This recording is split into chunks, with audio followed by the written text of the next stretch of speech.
Welcome to Crime Stoppers, presented by Main Street Bank, a production of WTRF-7, Love OV, and Crime Stoppers Upper Ohio Valley, an organization tasked with finding new information on unsolved cases in the Ohio Valley. I'm Nick Nash, your host, and this week we'll continue our conversation about the mysterious unsolved disappearance of Brian Goff and Joni Davis, a Belmont County couple who mysteriously vanished in June of 2018. Before we do that, I'd like to thank everybody that's been watching the show and staying engaged week after week on the Love OV Facebook page. We're not investigators and we're not detectives. Our only goal with the Crime Stoppers show is to keep the stories fresh in the minds of the public in case that somebody remembers something and calls the tip line. Keep in mind, there is currently a reward of at least $5,000 cash for information leading to the discovery of Brian Goff and Joni Davis. If you have any information on this case, please call the Crime Stoppers Upper Ohio Valley tip line at 877-TIPS-4US. That's 877-TIPS, the number 4,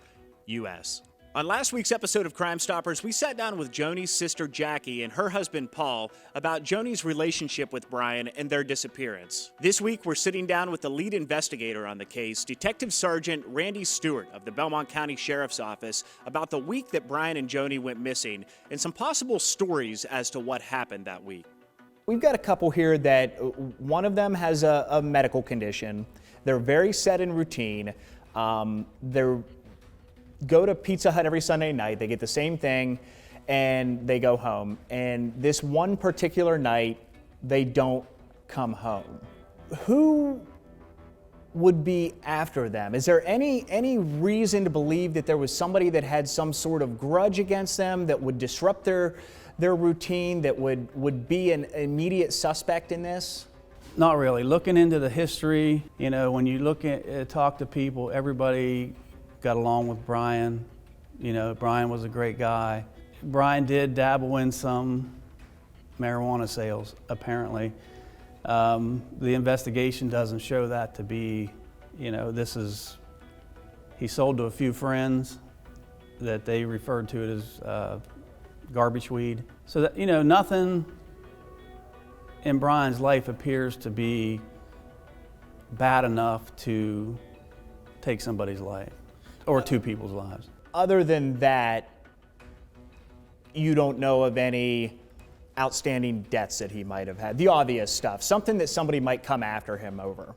Nothing that, the family says Brian was into get rich quick schemes, but there's nothing that shows that there was anything that he was in debt to anybody that to the point where that would cost him his life. Okay. So the car is last seen along routes in Bridgeport along Route 7 and last pinged near the Rush Run Road area. That's correct. I understand Brian's brother had a business up in that area and also may have resided part-time in that area? Yes, probably 3-4 months prior to Brian's and Joni's disappearance. Their brother was staying with a girlfriend up in the Rush Run area. It wasn't a completely full-time thing, but he spent a good bit of time up there. That is true. Our first chance to talk to Colin, who is Brian's brother, was in the hospital because he was hospitalized shortly after this disappearance. For what reason? We're not 100% sure.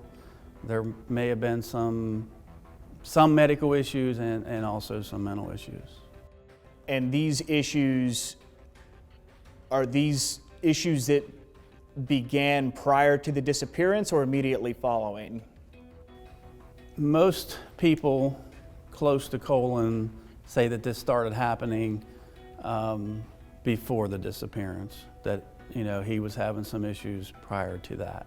If that lines up with when Colin started to stay away from the house,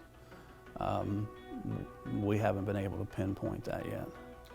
The obvious question is, has the brother been questioned? Have you been in contact with him? Multiple times we have been in contact with him. And he has been recovering well, and we're hoping here in the future to have some more conversations with him. Are Colin and or his girlfriend considered suspects in this case? Well, I would consider them people of interest, and I would consider that because they are the last ones to talk to Brian and possibly Joni, and they haven't given me the answers to lead me away from that. So I guess the answer to that question is they are forefront in our investigation. I believe they will lead us to the answers to this case. You believe they know what happened that day?